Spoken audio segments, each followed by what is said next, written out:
ముద్రగడ పద్మనాభం గారి సంస్కరణ సభలో అంబటి రాంబాబు గారు అలాగే బోండా ఉమ్మ గారు గుంటూరులో పాల్గొన్నారని, వాళ్ళిద్దరూ పక్కపక్కనే కూర్చున్నారని చెప్పేసి మినిస్ట్రీ మీడియా ఛానల్స్లో కొన్ని ట్రోలింగ్స్ రావడం జరిగింది.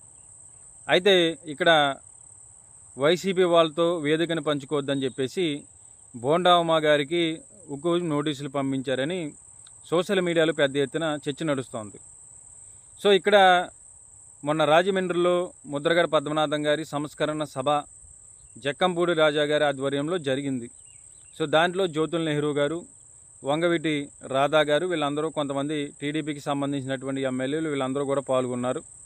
సో వాళ్ళకు కూడా నోటీసులు ఇవ్వాలి కదా అని చెప్పేసి బోండా ఉమ్మ గారు అయితే ఒక క్వశ్చన్ రైజ్ చేయడం జరుగుతోంది.